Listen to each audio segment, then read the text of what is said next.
Special report में news room से आपका स्वागत है। आपके साथ मैं हूं अंजना ओम कश्यप। बंगाल और असम के चुनाव पर सबसे बड़ी कवरेज आप आज तक पर देख रहे हैं। उसी सिलसिले में आइए आपको सीधे लिए चलते हैं बंगाल, जहां पर हमारे सहयोगी राहुल कंवल ने बात की है गृह मंत्री अमित शाह से। ईवीएम चोरी पर भी उन्होंने पहली प्रतिक्रिया दी है इस इंटरव्यू में।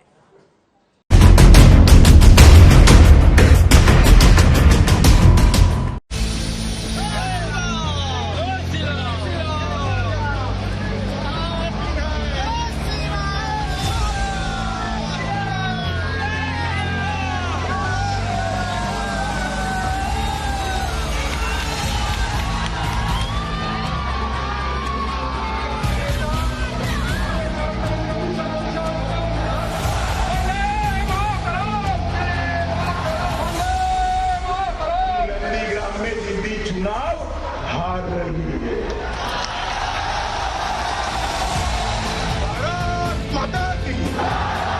भारत माता की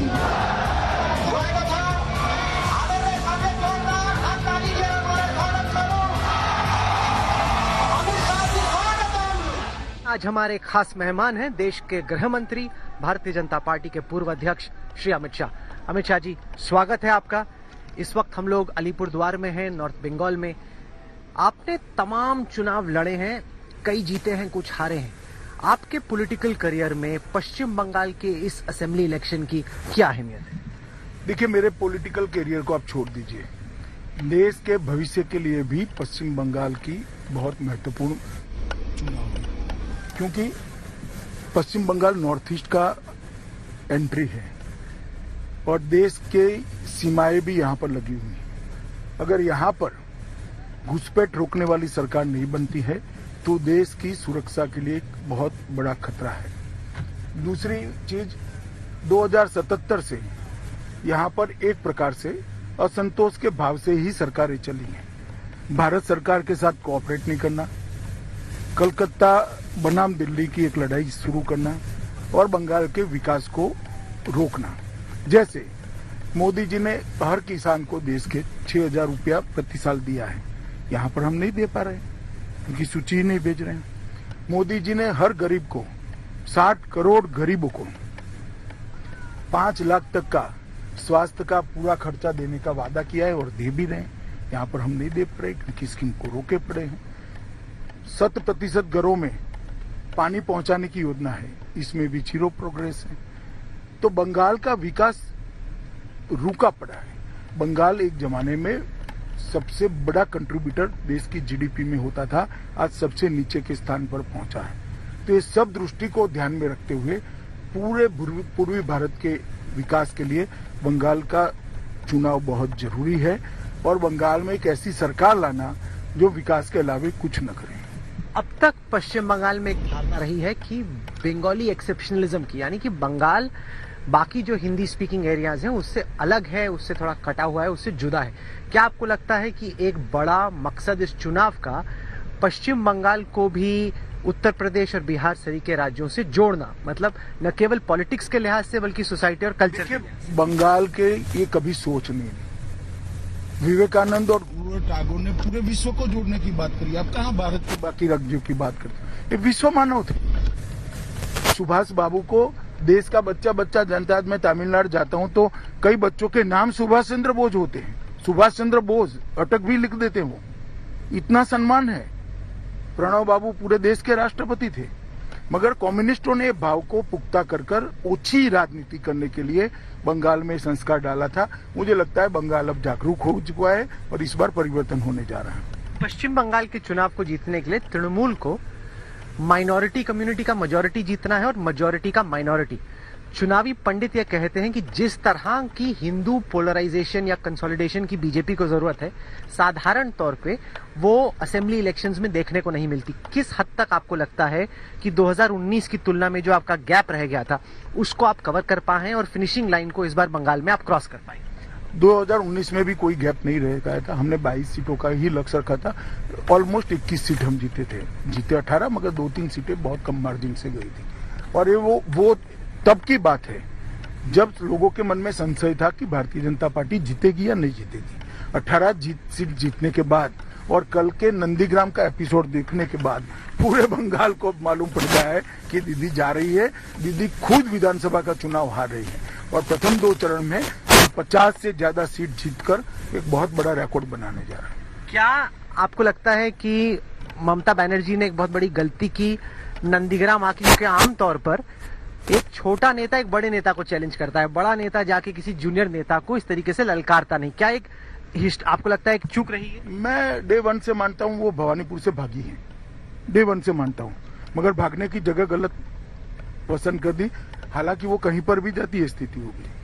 आप पूरे कॉन्फिडेंट हैं? आपको लगता है कि टाइट फाइट होगी? क्योंकि नंदीग्राम से मेरा सवाल 20,000 से ज्यादा मार्जिन से हम जीतेंगे, 20,000 से ज्यादा मार्जिन से हम जीतेंगे। नंदीग्राम के 2 ब्लॉक हैं, ब्लॉक 1 ब्लॉक 2। आप ब्लॉक 2 में स्ट्रांग हैं, लेकिन ब्लॉक 2 वोटर्स के लिहाज से ब्लॉक 1 से बहुत छोटा है। ब्लॉक 1 में मुस्लिम आबादी बहुत ज्यादा है।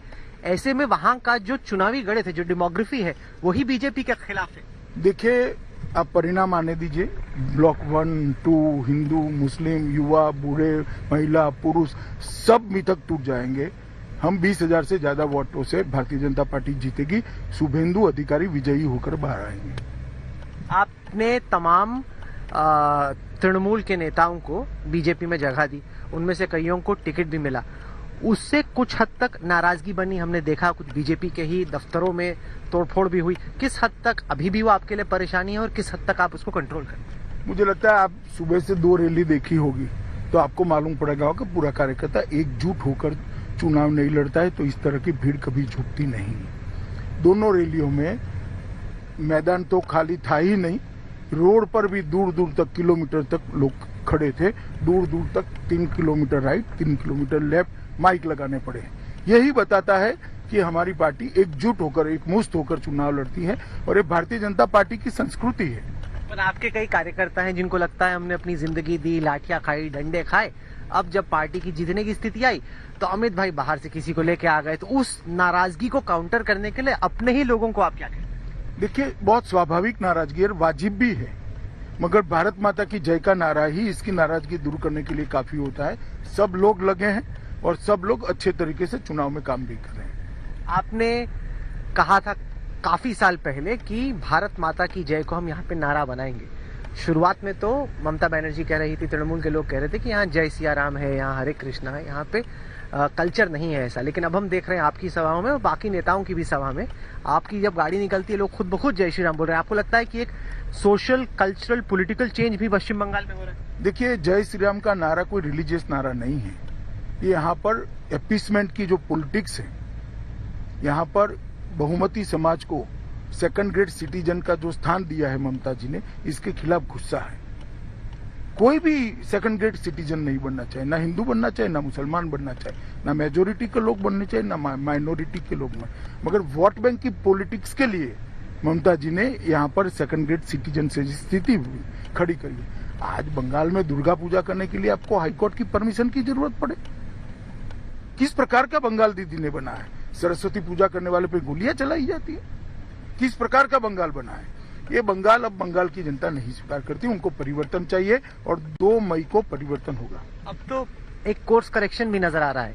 ममता बनर्जी अपना गोत्र बता रही हैं, कह रही कि मैं शांडिल्य गोत्र से हूं, साथ ही साथ वो चंडी पाठ भी पढ़ के सुना रही हैं। आपको लग रहा है कि जैसे एक तरीके से कोशिश की बाकी ऑपोजिशन के लीडर्स ने दिखाने की कि मैं एंटी हिंदू नहीं हूं, ममता बनर्जी भी साबित कर रही है कि मैं एंटी हिंदू नहीं हूं? अच्छी बात है, मैं तो स्वागत करता हूं इसका, मगर बहुत देर हो चुकी है। आप पर अमित शाह जी, ममता बनर्जी ने पर्सनली आरोप लगाया कि आप जो सरकारी तंत्र है, चाहे वो सेंट्रल पार्लियामेंट्री फोर्सेस हो या फिर इलेक्शन कमीशन हो, उसका बेजा इस्तेमाल कर रहे उनके वोटर्स को रोकने के लिए और अपने वोटर्स को आगे बढ़ा चढ़ाकर फेक और फर्जी वोटिंग कर रहे हैं। देखिए, देश भर का मीडिया बंगाल और विशेषकर कल नंदीग्राम में था। एक भी फुटेज ऐसा बता दीजिए जहां सेंट्रल पैरामिलिट्री फोर्सेस वोटर को रोक रही है। अगर कोई गुंडे आकर हुड़दंग करना चाहते हैं तो उसको रोकने के लिए तो सेंट्रल पैरामिलिट्री फोर्सेस होते हैं। देश भर का कम से कम कल 5,000 कैमरा नंदीग्राम में होंगे, 5,000 से कम नहीं होंगे। एक भी फुटेज मिल जाता तो आप लोग हमें छोड़ते क्या? क्यों छोड़ना चाहिए? नहीं छोड़ना चाहिए। अब बताते भी और हमें जवाब भी देना पड़ता, मगर हर हारने वाली पार्टी अक्सर इसी प्रकार के बहाने बनाती है। एक बड़ा मुद्दा बना आसाम में, आपने देखा होगा एक बीजेपी प्रत्याशी की गाड़ी से ईवीएम्स मिले और इलेक्शन कमीशन ने फिर 4 अधिकारियों को सस्पेंड किया। अब ऑपोजिशन उस मुद्दे को लेकर आप पे अटैक कर रहा है कि ईवीएम्स बीजेपी के कैंडिडेट की गाड़ी में कैसे। देखिए, मुझे इस घटना की डिटेल जानकारी नहीं है। मैं कल दक्षिण भारत में था, आज यहाँ पर हूँ। परसों में जाऊंगा तब डिटेल जानकारी भी लूंगा, आज रात को फोन पर भी लूंगा।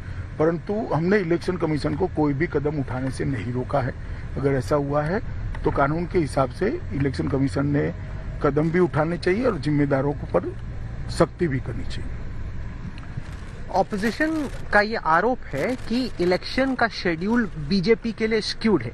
कहने का मतलब ये कि जो बीजेपी के स्ट्रॉन्ग होल्ड एरियाज हैं वो शुरुआत में आते हैं, वहां पे लाजमी तौर पे जो मजबूत पार्टी है वो अच्छा करेगी, और फिर जब लोग पूछेंगे बंगाल में कि क्या हुआ फर्स्ट 2 फेजेस में, बनेगा कि बीजेपी जीत रही है। तो फॉर योर इंफॉर्मेशन, लोकसभा और विधानसभा के 5 चुनाव से यही शेड्यूल है। जब ममता बनर्जी जीती तब भी यही शेड्यूल था। नाचना नहीं आता है और अंगन टेढ़ा है, ये ऐसी बात। कह रहे हैं कि हमारे जो दक्षिण बंगाल के स्ट्रॉन्ग फेजेस हैं वो लास्ट में आते हैं, तब तक आप ये हवा बनाने की कोशिश करेंगे कि बीजेपी जीत। 2011 में भी यही था, जब दीदी जीत कर आई तो कैसे जीती थी। आपने जो वादे किए वो वादे पूरे नहीं किए हैं। आपने सत्ता पर सत्ता का सुख भोगने का प्रयास किया। आपने पूरी दूसरी टर्म भतीजे को सीएम बनाने में बर्बाद कर दी। आपने बंगाल को विकास नहीं दिया, आपने बंगाल को सुरक्षा नहीं दी, आप घुसपैठ नहीं रोक पाई, आप शरणार्थियों को नागरिकता नहीं दे पाई। अब आप चुनाव के शेड्यूल का बहाना निकाल रही हो। तृणमूल की उम्मीद है कि जो महिला वोटर हैं, ममता बनर्जी के महिला होने के लिहाज से, उनको सेफ्टी और फैसिलिटीज प्रोवाइड करने के लिहाज से तृणमूल की तरफ बढ़ चढ़कर वोट देंगी, जैसे नीतीश कुमार की सरकार को महिलाओं से वोट मिला। क्या आपके लिए खतरा है महिला वोट अगर वो टीएमसी को बढ़ चढ़कर जाता है? अगर यही तृणमूल मानता है तो वो कम्प्लीटली कट ऑफ है ग्राउंड से। आज की दोनों सभा में आपने भी देखा होगा 50% से ज्यादा महिलाएं थी। आमतौर पर पॉलिटिकल रैलियों में इतनी महिलाएं आती नहीं है, एक बात। और हिंसा और भ्रष्टाचार 2 ऐसी चीजें हैं जिसका सबसे बड़ा खामियाजा महिलाओं को भुगतना पड़ता है, और यहाँ हिंसा और भ्रष्टाचार दोनों बड़े मुद्दे हैं। ये भी हमने देखा कि आप तमिलनाडु में थे और तमिलनाडु से अब पश्चिम बंगाल आए हैं। तमिलनाडु में आईटी के रेड्स हुए। उदयनिधि स्टैलिन, जो कि स्टैलिन के बेटे हैं, एक्टर हैं, अभी चुनाव वो लड़ रहे हैं, वो आरोप ये लगा रहे हैं आप पे पर्सनल कि ये डीएमके के नेताओं को डराने धमकाने की कोशिश है चुनाव से। कल तक एक भी डीएमके नेता पर रेड नहीं हुआ है। उनकी जो इन-लॉज जो है वहां पे, उनके यहाँ पे घर पे छापे पड़े। कल तक किसी भी डीएमके नजदीकी के लोग पर रेड नहीं पड़ा। मेरे पार्टी के कार्यकर्ताओं का आरोप था, आरोप मतलब शिकायत थी कि एक तरफा कार्रवाई हो रही। आप कह रहे हैं कि आप पे वो उल्टा आरोप लगा रहे थे कि कार्रवाई नहीं हो रही, शिकायत कर रहे थे। आपके हिसाब से आपको बाकी स्टेट से क्या फीडबैक आ रहा है? क्या आप आसाम में कॉन्फिडेंट है कि एक बार फिर से सरकार बनेगी, या आपको लग रहा है कि आखिरकार ये चुनाव जितना पहले लग रहा था कि बीजेपी के लिए ईजा होगा उससे काफी मुश्किल होगा? आसाम में 1-2 सीट ऊपर नीचे हम हमारी स्थिति को मेंटेन करेंगे या सुधारेंगे। बंगाल में 200 से ज्यादा सीटों के साथ चुनाव जीतेंगे। पांडिचेरी में इस बार भाजपा और एनडीए की सरकार बनने जा रही है, और तमिलनाडु में भी मुकाबला कठोर है, कठिन है, मगर एनडीए मैदान में दमखम के साथ है। आसाम के चुनाव में आपने अपना चीफ मिनिस्टर कैंडिडेट नहीं अनाउंस किया। इसमें कोई सस्पेंस नहीं है, कोई शक नहीं है कि हिमंता बिस्वा शर्मा चीफ मिनिस्टर बनना चाहते हैं, सर्बानंद सोनोवाल चीफ मिनिस्टर हैं। क्या इस स्पर्धा से आपको चिंता है कि बीजेपी के परफॉर्मेंस पर कुछ इम्पैक्ट पड़ सकता है, क्योंकि एक आदमी दूसरे की कुर्सी चाहता है? दूर दूर तक नहीं है, कहीं पर भी इस प्रकार का एक दूसरे को हराने का नजर नहीं आया। मैं असम 5 बार जा आया हूँ, 5 बार 4 रैली हुआ तो लगभग 20 स्पॉट पर मैं जाकर आया हूँ। ढेर सारे कार्यकर्ता को मिला हूँ, 4 रात्रि निवास हुए, कई बैठकें मैंने करी है। कहीं पर दूर दूर तक ऐसा झगड़े का निशान नहीं। डेमोग्राफी के लिहाज से अगर कांग्रेस, अजमल और बीपीएफ मिल जाते हैं तो आसाम की पॉपुलेशन ऐसी है कि वो काफी मुश्किल हो जाता है बीजेपी के लिए। क्या इससे आपका चैलेंज बहुत बढ़ गया? क्योंकि पहले मुस्लिम वोट स्प्लिट हो रहा था कांग्रेस और एयूडीएफ में, अब वो एकजुट है उनके पक्ष में। बदरुद्दीन अजमल के साथ गठबंधन का रिएक्शन इतना बड़ा है कि आपको अलग प्रकार का परिणाम 2 मई को देखने को मिलेगा। यहाँ पर आप सीए को बड़ा मुद्दा बनाते हैं, आसाम में बीजेपी सीए को लेके उतनी कॉन्फिडेंट पब्लिकली नहीं नजर आती है क्योंकि वहां पे एजिटेशन भी हुआ। आपके लिए खुद सिटीजनशिप अमेंडमेंट एक्ट आपका पैशन और पेट प्रोजेक्ट है। आसाम में जो प्रोटेस्ट हो रहा है, तमिलनाडु में आपकी खुद की अलायंस पार्टनर एआईएडीएमके कह रहा है कि हम बीजेपी को समझाने की कोशिश करेंगे कि गलत है, उसको आप कैसे रिजॉल्व करें? रिजॉल्व करने की जरूरत नहीं है। आसाम में कोई सीए पर कंट्रोवर्सी ही नहीं है। सीए भारत की संसद का बनाया हुआ कानून है, वो आसाम में भी अप्लाई होगा और बंगाल में भी होगा और तमिलनाडु में भी। तो रूल्स नोटिफाई करने में इतना डिले क्यों हो गया? आपने तो इतने जोश से लेके आए, फिर लगा कि ठंडे हो गए थोड़े से। देखिए, आपके लिए कहना सरल है, मगर जब पूरा देश कोरोना जैसी महामारी में के चपेट में हो, उस वक्त इस प्रकार की लाइनें लगाना, इस प्रकार के काम करना और जहां थोड़े संघर्ष की भी संभावना हो, तो मुझे लगता है कि हमने ठीक ही निर्णय करा है। ये 70 साल पुरानी समस्या है। दूसरी बार मोदी जी को पूर्ण बहुमत मिलने के बाद एक ही साल के अंदर हम एक्ट लेकर आए, लोगों को भरोसा है, रूल्स भी बनेंगे और नागरिकता भी मिलेगी। इस वक्त दुनिया भर की नजर म्यांमार में मिलिट्री जनता जो कार्रवाई कर रही है उस पर है। कई सारे शरणार्थी भारत में आने की कोशिश कर रहे हैं और हमने देखा किस तरीके से मणिपुर की जो सरकार है उसका एक नोटिस आया जो कि वापस गया कि शरणार्थियों को ना लीजिए। इसको आप कैसे देखते हैं, खास तौर से जब प्रधानमंत्री मोदी और आप खुद कहते हैं कि हमारी कोर थ्योरी है वसुदेव कुटुंबकम, यानी कि दुनिया एक है और हम सबकी मदद करने की कोशिश करते हैं। हम सबकी मदद करना चाहते हैं। उनको अगर राशन चाहिए, दवाइयाँ चाहिए, तो वहाँ कोई कैंप लगा हो तो भारत सरकार इसकी मदद कर सकती है, मगर इस प्रकार से अवैध घुसपैठ को तो हम बढ़ावा नहीं दे सकते। पर कहीं ना कहीं जो एनजीओज हैं या लोग हैं उनको लग रहा है कि हमें जितना कर रहे हैं उससे ज्यादा म्यांमार के रेफ्यूजीज की मदद हमें करनी चाहिए क्योंकि ये लोग काफी मुश्किल परिस्थिति में भारत आए। तो उन लोगों ने करनी चाहिए जो मानते हैं उनको। हम लोगों की जिम्मेदारी आपके हिसाब से? भारत की जिम्मेदारी नहीं है। क्यों? इसलिए नहीं है कि भारत की एक सीमा बनी हुई है। हर एक व्यक्ति यहाँ आएगा तो भारत का सुरक्षा से लेकर कई सारे सवाल यहाँ पर खड़े हो सकते हैं और हमने म्यांमार सरकार को भी कहा है कि भाई आप अपने लोगों को संभाल कर वहाँ रखिए और किसी भी प्रकार की दवाइयों की, खाने की कोई भी जरूरत हो तो भारत सरकार इसके लिए मदद कर सकती है। मोदी जी ने कई देशों में करा है, परंतु घुसपैठ ऐसा विषय है जिसको संवेदनशीलता के साथ देखना चाहिए। मैं जानना चाहता हूँ आपसे पश्चिम बंगाल के चुनाव से थोड़ा हटके किसानों के आंदोलन के बारे में। अभी तो वो थोड़ा सा बैक बर्नर पे है क्योंकि सबकी नजर चुनाव पे है। क्या आपको लग रहा है कि 2 मई के बाद एक बार फिर से गियर में आएगा और इससे डील करने का, इसका कोई सोल्यूशन निकालने का आपका गृह मंत्री जी क्या? हमने तो कहा हम संवाद के लिए तैयार है, लोग आए संवाद करें। पर क्यों नहीं निकल पा रहा? क्योंकि जब जिस तरह से आपकी एक चाणक्य की इमेज बनी, रेपुटेशन बनी कि आप चीजों को मैनेज कर लेते हैं, हैंडल कर लेते हैं, डील कर लेते हैं, लोगों को लगा कि कोई ना कोई आप सोल्यूशन निकाल पाएंगे। इतने महीनों से ये चला ही जा रहा है आंदोलन और उसका कोई सोल्यूशन नहीं निकल रहा। देखिए, ऐसा है कि जब कोई चर्चा करने के लिए तैयार न हो तो सॉल्यूशन कहां से निकलेगा? वो इतना ही पुत्याप रिपील करना चाहते हो या नहीं करते, ये तो कोई नेगोशिएशन नहीं हुआ। मुझे लगता है उन्होंने आगे आना चाहिए नेगोशिएशन। क्या आप मानेंगे कि शायद इसको बेटर हैंडल किया जा सकता था? अगर सही वक्त पे सही फीडबैक मिलता तो इतना बड़ा ये आंदोलन नहीं बनता और कोई एक बीच का रास्ता निकल सकता था। हो सकता है राहुल कंवर देश के प्रधानमंत्री होते तो बेटर। नहीं, हमारा कोई ऐसा ना इरादा है ना मंशा। चलिए हम लोग वापस आ गए हैं, आगे की बातचीत थोड़ी देर के बाद होगी। आपकी अगली फ्लाइट अब आपका इंतजार कर रही है।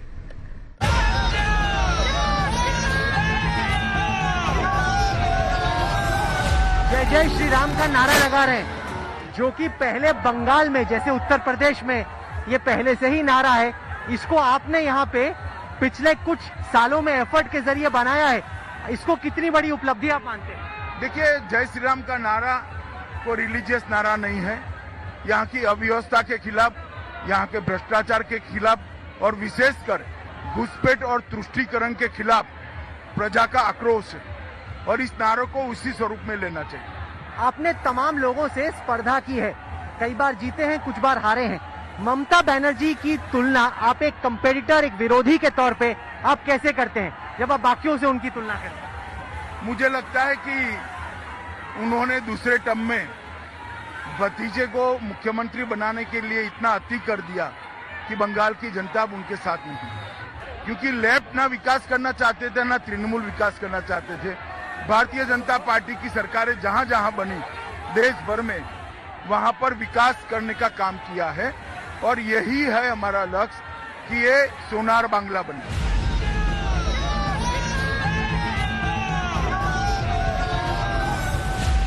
पश्चिम बंगाल के पिछले कैंपेन्स में हमने देखा कि अमित शाह जी बार बार आपने बांग्लादेशी माइग्रेंट्स के चलते पश्चिम बंगाल की पॉलिटिक्स पर आपने अटैक किए। टर्माइट्स भी कहा, दीमक भी कहा एक तरीके से। इस चुनाव में वो नैरेटिव गायब है। तो मोदी जी भी गए बांग्लादेश और वहां पे रिश्तों को सुधारने की कोशिश की। क्या एक कॉन्शियस स्ट्रेटेजी है बांग्लादेश से रिश्तों को सुधारने की? नहीं, आपके कान सिलेक्टिवली खुले हैं। आज दोनों सभाओं में मैंने घुसपैठिया मुक्त बांग्लादेश की बात करी और आप जिनके लिए माइग्रेंट शब्द प्रयोग करते हो वो माइग्रेंट नहीं है, वो घुसपैठिए हैं। तो अगर पश्चिम बंगाल में भारतीय जनता पार्टी की सरकार बनती है तो बांग्लादेश से रिश्तों को आप कैसे देखते हैं, खास तौर से क्योंकि तीस्ता वाटर एग्रीमेंट जैसे कई एग्रीमेंट्स ममता जी के चलते पेंडिंग रहे? देखिए, सबसे पहली बात तो बांग्लादेश भी सहमत नहीं है कि घुसपैठ, इसको रोकना चाहिए, सभी का मत है। तो मैं नहीं मानता इसमें कोई अंतर विरोध है। और जहां तक तीस्ता का सवाल है, स्वाभाविक रूप से हम अनुकूलता करेंगे और एक प्रकार से बंगाल को अन्याय न हो इसकी चिंता भी करें। बांग्लादेश में इस्लामिक रेडिकलिज्म को आप कितना बड़ा खतरा मानते हैं? जो बांग्लादेश में इस्लामिक रेडिकलिज्म है, कट्टरपंथ इस्लाम जो है, मोदी जी की वहां पे यात्रा के बाद काफी अटैक्स भी हुए वहां पे। देखिए, मैं मानता हूं बॉर्डर के उस पार क्या हो रहा है इसको बंगाल चुनाव का इश्यू इसलिए नहीं बनाना चाहिए कि पहले बंगाल के अंदर ही बहुत रिपेयरिंग की जरूरत है, वो पहले एक बार कर ले। साथ ही साथ आपके कैंपेन्स में पाकिस्तान पे बहुत हमले होते थे, लेकिन अब तो इंडिया और पाकिस्तान के रिश्ते पहले से बेहतर हो रहे हैं, उसको आप कैसे देखते हैं? ऐसे नहीं है, यहाँ पर अव्यवस्था ही इतनी ज्यादा है कि यहाँ की बात बोलते बोलते ही समय खलास होता है, खत्म हो जाता है। वेस्ट बंगाल इलेक्शंस आपका एक पैशन प्रोजेक्ट रहा है, आपके दिल के बहुत करीब रहा है। पश्चिम बंगाल में नतीजे आने के बाद अगला ऐसा कौन सा पॉलिटिकल एजेंडा है जिस पर आपका ध्यान जाने वाला है? मेरी पार्टी को जिताना हमेशा से मेरा एजेंडा है, चाहे वो पश्चिम बंगाल हो, मणिपुर हो, आसाम हो, त्रिपुरा हो या उत्तर प्रदेश। जहाँ जहाँ चुनाव होता है, मैं मानता हूँ कि भारतीय जनता पार्टी अपने काम के आधार पर विजय प्राप्त करेगी। जिस तरीके से त्रिपुरा में और वेस्ट बंगाल में भारतीय जनता पार्टी को लेकर लोगों का रुख बदला, वैसा अब तक केरल में नहीं हुआ है। जब साबरीमाला का एजिटेशन हुआ तब लोगों को लगा कि केरल में भी बीजेपी के लिए जमीन तैयार हो रही है, उसको आप पूरे अंजाम तक क्यों नहीं पहुंचा? शायद हमारे एफर्ट्स में कमी रही होगी, हम ज्यादा मेहनत करेंगे। क्या आप मानेंगे कि जैसे 2014 के बाद वेस्ट बंगाल आपके लिए मेन टारगेट था, आगे चल के वो केरल रहने वाला है? ऐसी बात नहीं है। मैं मानता हूं कि केरल में एक अच्छी सरकार होनी चाहिए जो एपीसमेंट न करती हो, धर्म के आधार पर एपीसमेंट करके न चलती हो। और ऐसी सरकार ना लेफ्ट दे सकता है ना कांग्रेस दे सकती है, भारतीय जनता पार्टी ही दे सकती है। साथ ही साथ जानना चाहता हूं कि 2 मई के बाद मुंबई में क्या होगा? अभी आपकी अहमदाबाद में शरद पवार जी से, प्रफुल्ल पटेल से बातचीत हुई। सवाल ये उठ रहा है कि क्या महाराष्ट्र की सरकार को 2 मई के बाद खतरा है? सवाल ये है कि क्या महाराष्ट्र की सरकार कोरोना कंट्रोल कर पाएगी? मैं मानता हूं कि इस पर सबने मिलकर एफर्ट करना चाहिए। नहीं, तो आपकी जो मीटिंग हुई उसको लेके इतनी चर्चा हुई, थोड़ा तो बताएं, क्या खाया, क्या पिया और क्या बातचीत हुई? देखिए, मीटिंग आप लोग जो कह रहे हो वो आपने मीटिंग करी है, तो बात की जानकारी भी आपके ही दिमाग में होगी, मेरे दिमाग में नहीं।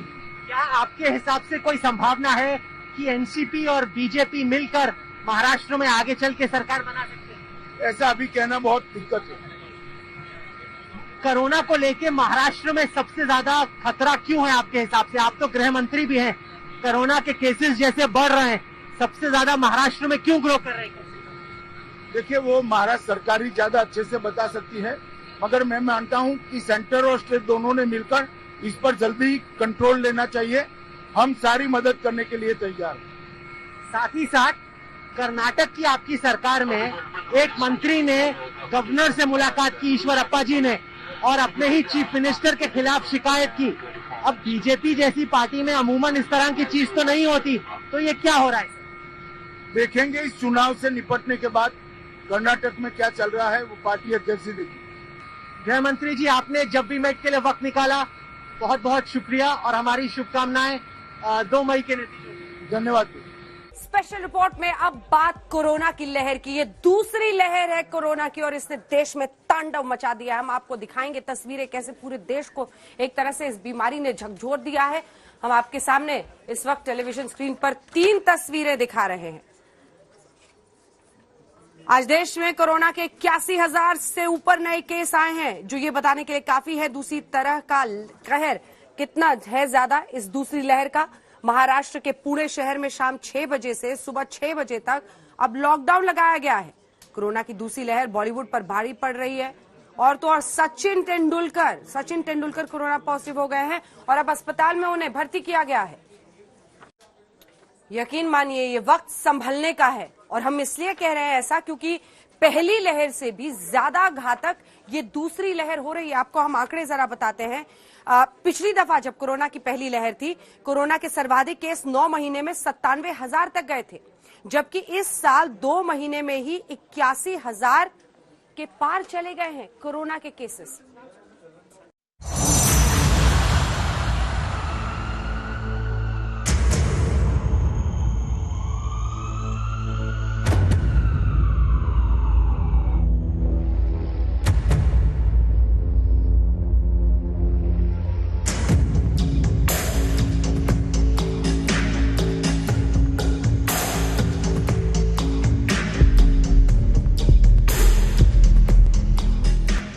भारत में कोरोना की दूसरी लहर का कहर शुरू हो चुका है और ये दूसरी लहर कोरोना की पहली लहर से ज्यादा घातक है।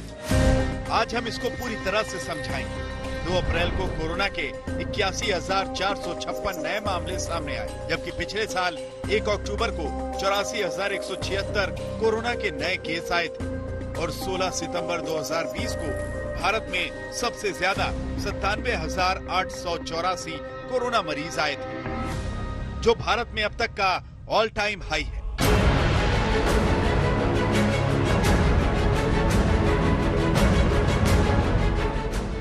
दूसरी लहर के आंकड़ों से घबराना, दहशत में आना, खौफ खाना लाजमी है, क्योंकि जितनी तेजी से इस वक्त देश में कोरोना फैल रहा है, वो दिन ज्यादा दूर नहीं जब पहले लहर से भी ज्यादा मरीज देश में हो जाएंगे। पिछले 31 दिनों में कोरोना के नए मामलों की रफ्तार में करीब 6 गुना बढ़ोतरी हुई है। 31 दिन पहले भारत में कोरोना के 14,899 केस नए आए थे। 15 दिन पहले ये बढ़कर 39,726 आए। 8 दिन पहले ये आंकड़ा 59,118 पहुंचा और 1 दिन पहले ये आंकड़ा 81,456 तक जा पहुंचा।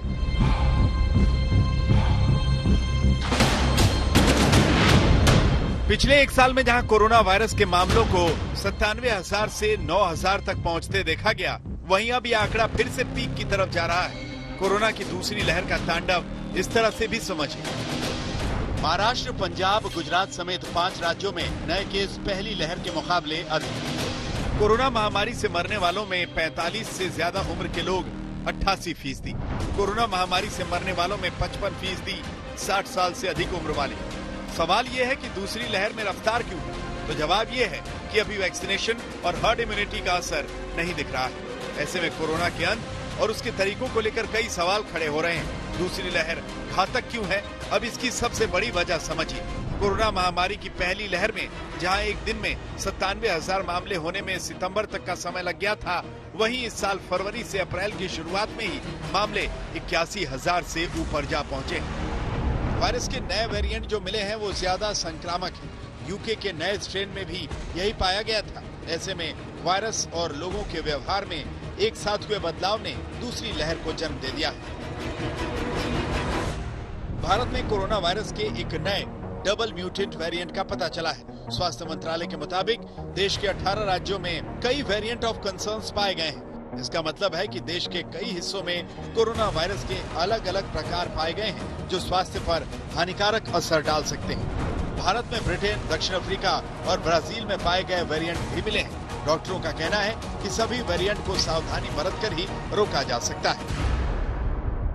पिछले साल भारत के अंदर जनवरी में कोरोना की शुरुआत हुई थी और सितंबर के आसपास पीक पर था। इस साल फरवरी बीच तक कोरोना ठंडा पड़ गया, लेकिन फरवरी से कोरोना फिर से फैलना शुरू हुआ और 2 अप्रैल तक 80,000 के ऊपर केस हैं। अभी पीक कब और कितना आएगा किसी को पता नहीं। फिर भी आंकड़े बताते हैं कि 5 राज्यों या केंद्र शासित प्रदेशों महाराष्ट्र, पंजाब, गुजरात, मध्य प्रदेश और चंडीगढ़ में दूसरी लहर पूरी तेजी पर है। यहाँ पहली लहर में आए मामले भी पार हो गए हैं। एक्सपर्ट्स का कहना है कि लोग देश में कोरोना नियमों का पालन नहीं कर रहे हैं। ना तो सोशल डिस्टेंसिंग है, ना ही मास्क लगा रहे हैं, जिससे संक्रमण तेजी से फैल रहा है। सिर्फ गनीमत इतनी है कि दूसरी लहर में संक्रमण की रफ्तार तेज है, जबकि मृत्यु दर काफी कम। आज तक ब्यूरो।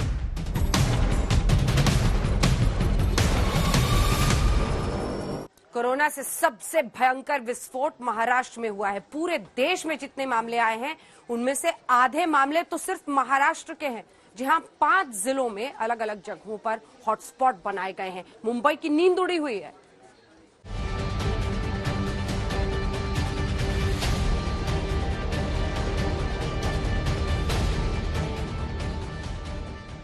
कोरोना संक्रमण की सबसे भयावह तस्वीर महाराष्ट्र के आंकड़ों में मौजूद है। पिछले 24 घंटे में महाराष्ट्र में कोरोना का कहर बरपा। पिछले 24 घंटे में 43,183 नए केस सामने आए, जबकि कोरोना संक्रमण के चलते 249 लोगों की मृत्यु हो गई। आज महाराष्ट्र के डरावने आंकड़ों को पढ़कर सबक लेने की जरूरत है। इसे यूं समझिए, 7 दिनों में कैसे महाराष्ट्र में कोरोना का ग्राफ फुल स्पीड में ऊपर गया। 26 मार्च को 36,902 केस, 27 मार्च को 35,726 नए मामले, 28 मार्च को आंकड़ा 40,414 रहा, 29 मार्च को 31,643 केस आए, 30 मार्च को 27,918 नए मामले, 31 मार्च को 39,544 केस। भीती केवळ मीच नव्हे तर ह्या विषयातले जे तज्ञ आहेत त्यांनी जी व्यक्त केली होती खरी ठरली। मार्चच्या आधीपासूनच आपल्या राज्यामध्ये पुन्हा एकदा कोरोना मोठ्या राक्षसापेक्षा, म्हणजे गेला राक्षस होता त्याच्या डबल टिबल दुप्पट तिपटीने अकराळ विकराळ रूप धारण करून आलेला आहे। त्याच्यामध्येच विषाणूचा नवा अवतार, म्हणजे हे पण नवल आहे। आतापर्यंत आपण आपले विष्णूचे अवतार ऐकले होते, ज्याचे आपण पूजन करतो। ज्या ज्या वेळेला संकट आली त्या त्या वेळेला भगवान विष्णूंनी वेगवेगळे अवतार घेतले आणि आपल्याला वाचवलं।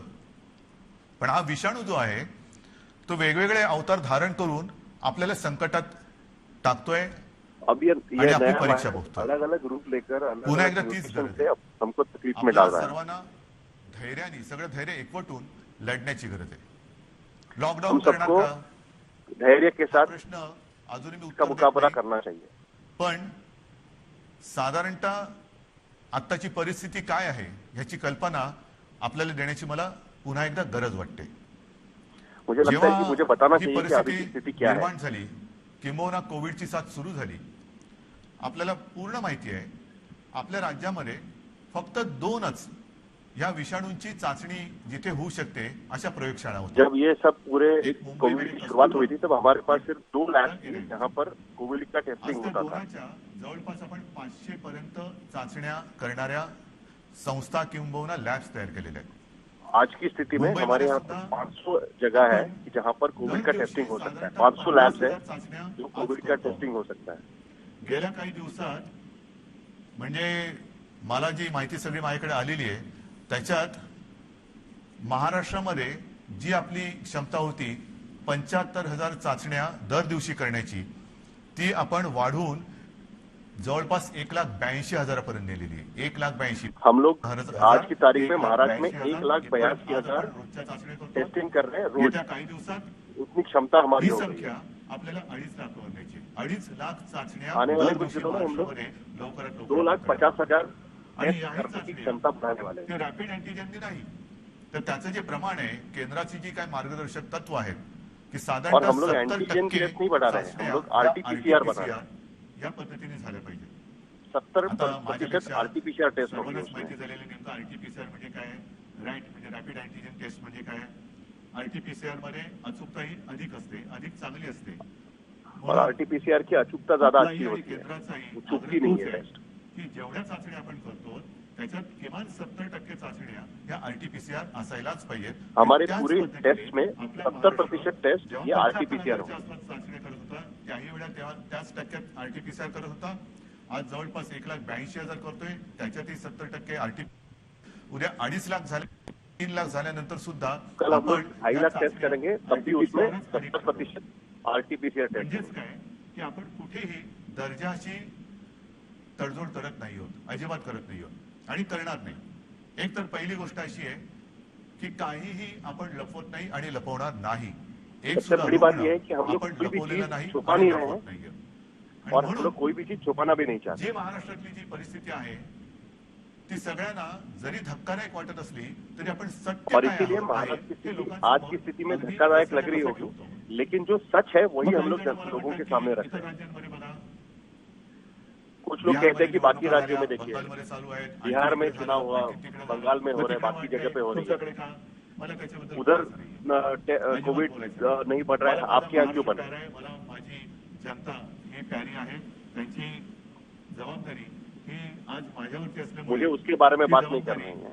मी मैं आधीच सिर्फ इतना बोललेलो कहना आहे. चाहता हूँ, मेरे ऊपर मला महाराष्ट्र की कोणी जनता की विधान रिस्पॉन्सिबिलिटी देखील है. मी ती पार पाडणारच, ते माझं कर्तव्य मुझे आहे. कोई विलन भी म्हणून तय करे, लेकिन मैं ये जिम्मेदारी निभाऊंगा. टेस्टची संख्या मी तुम्हाला सांगितली. त्याचप्रमाणे आपल्याकडे कोविड येण्याच्या आधी जेवढे काही बेड्स जिस तरीके से मैंने आपको टेस्ट के बारे में बताया, त्याची संख्या उसी तरीके से 10,000 सुद्धा नसेल. कोविड आने के पहले हमारे पास बेड्स की संख्या भी 10,000 के करीब थी सिर्फ. आकस्मिक संकट येईल आणि आपली त्रेधा तिरपीट उडेल. गेला मार्च महिना तुम्हाला आठवतोय, बेड्स मिळत नव्हते, हॉस्पिटल्स मिळत नव्हते. पिछला मार्च आपको याद होगा, हॉस्पिटल्स कम पड़ रहे थे, बेड्स नहीं मिल रहे थे, लागली होती, हॉस्पिटल्स ओवरफ्लो हो रहे थे, एम्बुलेंस कम पड़ रही थी. लक्षात घेतल्यानंतर आपण बेड्सची संख्या वाढवायला लागलो. उसके बाद हमने बेड्स की संख्या बढ़ाना शुरू किया. कदाचित एकमेव राज्य असेल की ज्याने अगदी फील्ड हॉस्पिटल्स उभारली. लष्कराच्या धर्तीवर महाराष्ट्र ये जसं लष्कर अकेला राज्य होगा कि जिन्होंने तसं फील्ड महाराष्ट्राच्या हॉस्पिटल्स तैयार किए. आजही करते. जम्बो कोविड केअर सेंटर्स उभारली आणि हम लोग ने काही जम्बो हजार कोविड म्हणजे केंद्र 18,000 शुरू ज्या किए. काही रुग्णशय्या होत्या, संख्या जवळपास 4.5 लाखापर्यंत दिली. सगळ्या काही मिळून म्हणजे त्याच्यामध्ये आज की तारीख में हमारे पास असलेले बेड्स, 3,75,000 बेड्स की संख्या है. विलगीकरणाचे बेड्स, जिसमें आईसीयू बेड्स हैं, जिसमें आइसोलेशन के बेड्स हैं, जिसमें ऑक्सीजनेटेड बेड्स हैं. 4.5 लाखापर्यंत ही सुविधा आपण करीब 3,75,000 बेड्स की सुविधाएं हमने आज महाराष्ट्र में तैयार की है. और ये हमारी बहुत बड़ी अचीवमेंट है. लॉकडाऊनचा उपयोग हा संसदेत थांबवण्यासाठी आहे. और तब भी मैंने ये कहा था आरोग्य सुविधा कि लॉकडाउन का उपयोग हम लोग हमारी सुविधाएं बढ़ाने के लिए करेंगे, और वो हमने किया है. मी परत तुमच्याशी का काळजीने बोलतोय, याचं कारण लेकिन इतना सब करने के बाद भी मैं क्यों ये आपसे बात कर रहा हूँ? की साधारणतः रुग्ण वाढ ही किती होते, किती झपाट्याने होते, त्याची एक थोडीशी मी तुम्हाला कल्पना देतो. लेकिन हमको ये देखना होगा कि माहिती आहे कोविड की जो बाधित है उनकी संख्या कैसे बढ़ रही है. फक्त मुंबईपुरतं बोलायचं झालं तर मुंबईमध्ये 300-350 रुग्ण हे दर दिवशी आपल्याला सापडत होते. आज कुछ महीने पहले 300-350 गेलेले एका महिन्याच्या कालावधीत कोविड पॉजिटिव मुंबई में मिल रहे थे. आज की स्थिति में मुंबई जैसे शहर में 8,000 के ऊपर 2020 कोविड पॉजिटिव मिल रहे हैं. जरा सगळं जास्त होतं तेव्हा 3 लाख सक्रिय रुग्ण होते. 17 सप्टेंबर 2020 को 3 लाख एक्टिव कोविड पॉझिटिव्ह. साधारणतः 31,000 मृत्यू झाले होते, 31,351. आता 54,900च्या आसपास झालेले आहेत. त्यावेळेला एका दिवशी आढळलेले रुग्ण हे 24,619 होते. 17 सप्टेंबर. उस वक्त एक दिन में 17 सितंबर को 24,000 कोविड पॉजिटिव मिले थे जब हम पीक पर थे. 43,183 रुग्ण. लेकिन अब महाराष्ट्र में 43,000 कोविड पॉजिटिव मिल रहे हैं. आकडा आपण गाठू किंवा पार करू. आज भी हम लोग 45,000 तक पहुंच सकते हैं आज की स्थिति में. आणि याच वेगाने जर का ही रुग्णवाढ होत राहिली और तर इसी तरीके से मी जे अगर तुम्हाला कोविड सांगितलं, त्याच्या पॉझिटिव लोगों की संख्या बढ़ती गई, साधारणतः विलगीकरणच्या ज्या बेड्स आहेत त्या 2,20,000 आहेत महाराष्ट्रामध्ये. हमारे पास 2,20,000 आइसोलेशन बेड्स हैं. 549 भरलेले आहेत, म्हणजे 62% हे बेड्स भरले गेले. उसमें से 62% बेड पूरे भर चुके हैं. बेड्स हे 20,519 आहेत.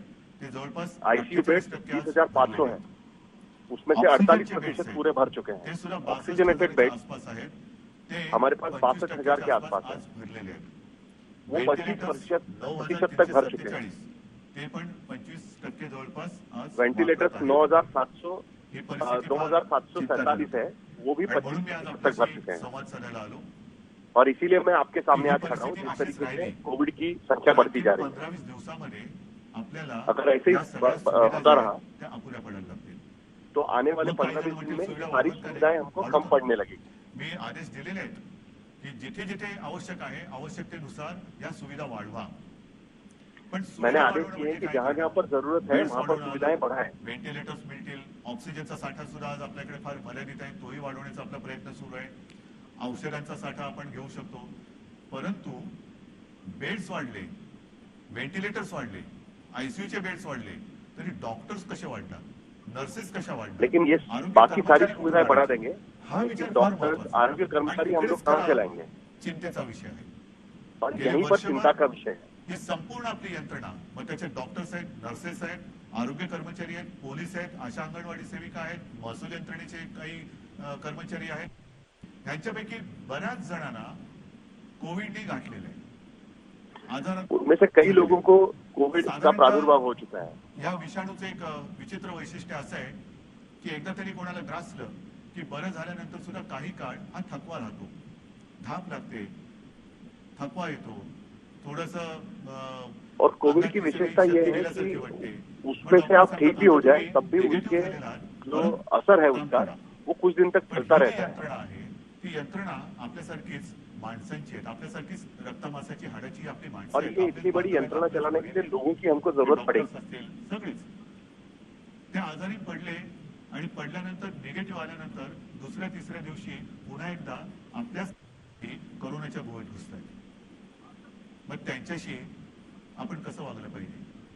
आज सुद्धा आपण जी काय आपली यंत्रणा राबते आपल्यासाठी, टेस्टिंग टेस्टिंग टेस्टिंग टेस्टिंग आहे, टेस्टिंग वाढवतोय, पण टेस्टिंग करण्यासाठी घराघरात जाऊन आपल्याच भगिनी आहेत, आपलेच बांधव आहेत, 2-2, 4-4, 5-5 माळ्याच्या इमारती असतील, लिफ्ट नसेल तरी सुद्धा ते चढ उतर करतात रोज न थकता। मी थकले तरी थांबत नाहीयेत। त्यांना आपण काहीतरी दिलासा देणार आहोत की नाही? और ये सारे जो लोग काम कर रहे हैं, जो टेस्टिंग के लिए कर रहे हैं, ये डॉक्टर्स हैं, उनको हम कुछ मदद करेंगे कि नहीं करेंगे? कालच्या दिवसात तुम्हाला हमारे यहाँ पर वैक्सीनेशन भी बढ़ रहा है। ठरणार नाही, पण तुम्हाला समाधान वाटलं पाहिजे की महाराष्ट्र हा देशातला नंबर 1चा राज्य महाराष्ट्र ठरलेला आहे। कालच्या दिवसात वैक्सीनेशन में आपण 3 लाख नागरिकांना महाराष्ट्र नंबर 1 का राज्य बना है। हम हर दिन 3 लाख वैक्सीन एक दिन में दे रहे हैं। आज की तारीख में सुमारे 65 लाख, त्याच्यात आजचा आकडा मी धरलेला नाहीये, 65 लाख। जब से वैक्सीनेशन की शुरुआत हुई है महाराष्ट्र में 65 लाख लोगों को हम वैक्सीनेट कर चुके हैं। केंद्र आपल्याला देत आहे, पण पुरवठा वाढवायला पाहिजे। आणि पुरवठा मुझे अभी भी लगता है केंद्र दे रहा है वैक्सीन, लेकिन उसकी जो सप्लाई है वो और भी बढ़ानी चाहिए। दिवसाला करण्याची आपली क्षमता आहे, और हम इस 3 लाख पर डे वैक्सीनेशन को 6 से 7 लाख तक ले जाना चाहते हैं। लेकिन वैक्सीन हमको मिलने चाहिए, उसका सप्लाई होना चाहिए और उसकी मांग हम रखेंगे। ही आपली क्षमता आहे, परंतु होतंय असं की लस घेतल्यानंतर, आता मी सुद्धा 1 डोस घेतलेला लसचा, आपल्याशी बोलताना आजूबाजूला कोण नाही म्हणूनच मी मास्क काढून आपल्याशी बोलतोय, पण लस घेतल्यानंतर सुद्धा काही जण कोरोनाने बाधित होत आहेत। का होत आहेत? लेकिन वैक्सीन लेने के बाद भी कुछ लोगों को कोविड का प्रादुर्भाव हो रहा है। लस घेतल्यानंतर सुद्धा मास्क हा घालणं अनिवार्य आहे। मी मधल्या काळामध्ये माननीय पंतप्रधान, लेकिन वैक्सीन लेने के बाद भी आपको हर चीज की जांच, कोविड अप्रोप्रिएट बिहेवियर रखना चाहिए। बोललो होतो की आमच्या इथे लसचे 2 डोस घेतल्यानंतर सुद्धा, त्या कालावधी झाल्यानंतर सुद्धा काही लोकांना संसर्ग झालेला आहे। तेव्हा स्वतः माननीय पंतप्रधानांनी सांगितलं की एक गोष्ट लक्षात घ्या की लस घेतली म्हणजे कोविड होणार नाही अशातला भाग नाहीये। कोविड होईल, पण त्याची घातक और मैंने प्रधानमंत्री को कहा था कि हमारे यहाँ पर कोविड के दोनों डोज लेने के बाद भी कोविड मुस्लिम को हुआ है। तो प्रधानमंत्री ने भी कहा था कि ऐसा नहीं है कि कोविड नहीं होगा, लेकिन उसकी वजह से आपको वो घातक साबित नहीं होगा। तो इसके लिए हमको ध्यान रखना चाहिए। एक साधारणतः आपल्याकडे छत्री आहे, त्यातल्या त्यात कमीत कमी भिजावं म्हणून आणि लस घेणं, टेस्ट वाढवणं, रोजच्या चाचण्या वाढवणं, इसीलिए टेस्ट बढ़ाना, मी मानायला तयार आहे. वैक्सीनेशन बढ़ाना, ये हम कर रहे हैं। तेवढी रुग्णसंख्या आपल्याला कळते, उपचारासाठी आपण और त्याला जितने घेतो. टेस्ट हम बढ़ा रहे हैं उतने ज्यादा रुग्ण कोविड पेशेंट हमारे सामने आ रहे हैं। अजून कोणी उपाय सांगत नाहीये. काय उपाय? लेकिन पेशेंट कैसे रोके उसके लिए कोई उपाय नहीं बता। पण लसीकरण करा, लसीकरण करतो.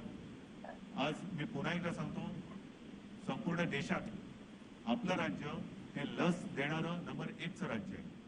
मैं फिर से एक बार बताना चाहता हूँ कि आज की स्थिति में वैक्सीनेशन में हम नंबर 1 स्टेट है दर दिवशी और हम रोज 3 लाख वैक्सीन दे रहे हैं। हैं.